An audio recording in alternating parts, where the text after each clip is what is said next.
ഉറ്റോരും ഉടയോരും തള്ളിക്കളഞ്ഞു, കുറ്റം മാത്രം പറഞ്ഞു രസിച്ചപ്പോഴും.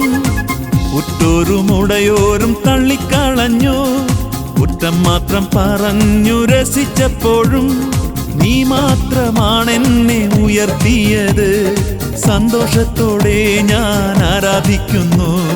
നീ മാത്രമാണെന്നെ ഉയർത്തിയത്, സന്തോഷത്തോടെ ഞാൻ ആരാധിക്കുന്നു.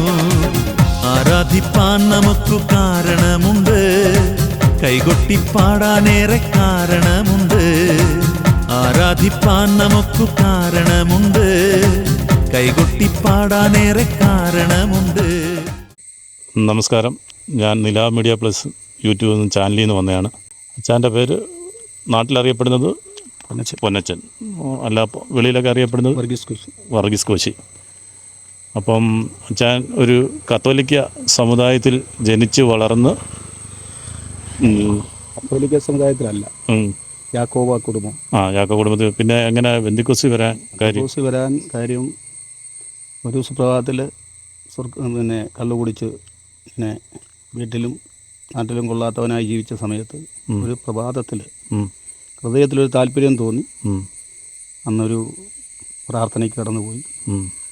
അവിടെ വെച്ച് ദൈവസന്ദർശനം ഉണ്ടായി. അങ്ങനെ ബന്ധക്കോസ് തിരിച്ചു വന്നു. അച്ഛന് എത്ര മക്കളാ? മക്കൾ 3 പേര്.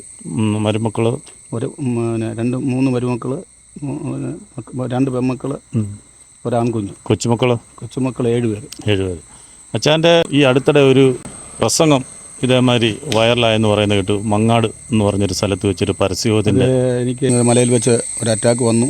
എൻ്റെ ചെറുമകൻ എൻ്റെ കൂടെ ഉണ്ടായിരുന്നു. അവിടെ വീണു. അവിടെ വെച്ച് എൻ്റെ കുഞ്ഞിൻ്റെ ആ സാമർഥ്യമാണ് ഞാൻ ഇന്ന് എന്നെ 3 ആശുപത്രിയിൽ നിന്ന് തള്ളി. ആലപ്പുഴ മെഡിക്കൽ കോളേജിൽ അവർ പിന്നെ 2 സെക്കൻഡാണ് പറഞ്ഞത്. അതിൻ്റെ അകത്ത് NICയിൽ 8 ദിവസമാണ് കിടന്നത്. 8 ദിവസം കിടന്ന് ഒരു സൈഡ് സ്റ്റോക്ക് വന്ന് സ്തംഭനമായി. സ്വർഗസ്ഥനായ ദൈവം കിടക്കയിൽ ഇറങ്ങി വന്ന് അത്ഭുതകരമായൊരു വിടുതൽ തന്നു. അത് ഡോക്ടർമാർ തന്നെ പിന്നെ 2ാം ആശുപത്രിയിൽ നിന്ന് ഡിസ്ചാർജ് ചെയ്ത് ഓപ്പറേഷൻ മുമ്പ് ചെന്നപ്പം ഡോക്ടർമാർ തന്നെ പറഞ്ഞു, നിങ്ങളുടെ ദൈവമാണ് നിങ്ങളെ വിടുവിച്ചത്. ഞങ്ങളുടെ ജീവിതത്തിൽ ഇങ്ങനൊരു അവസ്ഥ ഞങ്ങൾ കണ്ടിട്ടില്ല. സ്ട്രോക്ക് വന്ന ആരും ഇതുപോലെ എഴുന്നേറ്റ് നടക്കുകയോ അല്ല, ലാസ്റ്റ് അറ്റാക്കായിരുന്നു എന്ന് പറയുകയൊക്കെ ചെയ്തു. എങ്കിലും സർവശക്തനായ ദൈവം വിടുവിച്ചു. ആ ദൈവത്തിൻ്റെ സാക്ഷ്യം ദേശത്ത് പരസ്യയോഗമായി നടത്തിക്കൊണ്ടിരിക്കുകയാണ്. ഓക്കെ. അച്ഛനെ കുറേ നാൾ ഗൾഫിലൊക്കെ വർക്ക് ചെയ്തതെന്ന് പറയുന്നു. 15 വർഷം ഗൾഫിൽ മസ്കറ്റ് ദുബൈയുമായി നടന്നു പോയി. അവിടെ എന്തുമായിട്ടാണ് വർക്ക് ചെയ്തത്? അവിടെ ആദ്യം മേശനായിട്ടാണ് കടന്നു പോയത്. പിന്നെ 6 മാസം കഴിഞ്ഞ് കുക്കിൻ്റെ ജോലിയാണ് ചെയ്തത്. അങ്ങനെ മസ്കറ്റിൽ 12 വർഷം നിന്നു. മകൻ്റെ വിഷയത്തിൽ അവിടെ നിന്നും പോകുന്നത്. അത് കഴിഞ്ഞ് ദുബൈക്ക് പോയി. ദുബൈയിൽ 3 വർഷം ജോലി ചെയ്തു. 5-15 വർഷം. എങ്ങനെ ഉപജീവനത്തിന് ഒക്കെ എങ്ങനെയാണ്? ഇപ്പോൾ ഉപജീവനത്തിൻ്റെ കാര്യം ബുദ്ധിമുട്ടിലാണ്. മകനാണ് എല്ലാം നടത്തുന്നത്, മരുന്ന് വാങ്ങിക്കുന്നതും എല്ലാം നടത്തുന്നവനാണ്. അങ്ങനെ പോകുന്നു.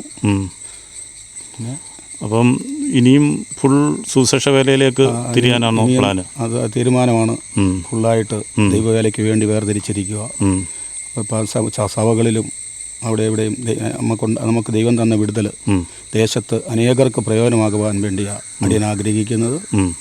അങ്ങനെ ദേശത്തോടും സഭകളോടുമൊക്കെ ചെന്ന് സാക്ഷ്യങ്ങൾ പറയുവാൻ ആഗ്രഹിക്കുന്നു. ഒരുവനെങ്കിലും രക്ഷയിലേക്ക് കടന്നു വരുന്നെങ്കിൽ അത് സ്വർഗം സന്തോഷിക്കുന്ന ദിനമായി മാറും എന്ന് ഞാൻ വിചാരിക്കുന്നു. ഈ ക്രിസ്തീയ കൂട്ടായ്മയിൽ വന്നതിന് ശേഷം അച്ഛൻ്റെ ഒരു ജീവിതത്തിൽ വന്നൊരു മാറ്റം ഒരു ചെറിയൊരു അനുഭവസാക്ഷിയായിട്ട് വിവരിക്കാനൊക്കുമോ? ഞാൻ പറഞ്ഞല്ലോ, ഞാൻ മദ്യപാനിയായിരുന്നു. രാത്രിയിൽ ഒക്കെ 12 മണിക്കൊക്കെയാണ് കയറി വരുന്നത്.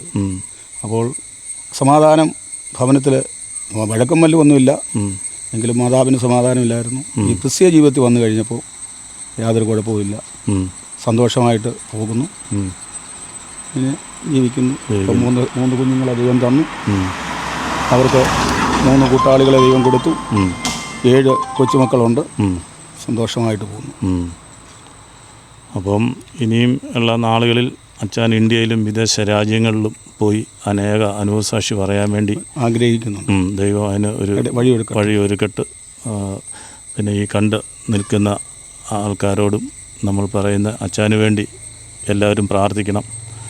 കാരണം ഇങ്ങനൊരു വീഴ്ചയിൽ നിന്നും ദൈവത്തെ അറിഞ്ഞ് ജീവിക്കാൻ വേണ്ടി വന്ന ഒരാളാണ്. അപ്പം നിങ്ങളുടെ എല്ലാ അനേക പ്രാർത്ഥനയും എല്ലാം പുള്ളിയുടെ കൂടെ ഉണ്ടാകണം. പിന്നെ ഈ നമ്മുടെ യൂട്യൂബ് ചാനൽ നിലാവ് മീഡിയ പ്ലസ് എന്ന് പറഞ്ഞൊരു ചാനലാണിത്. അതിനകത്ത് നിങ്ങളെല്ലാം സബ്സ്ക്രൈബ് ചെയ്യണം, ലൈക്ക് ചെയ്യണം, കമൻറ്റ് ചെയ്യണം. എന്നാൽ നമുക്കിനി അടുത്തൊരു ഇതുമായിട്ട് വീണ്ടും കാണാം.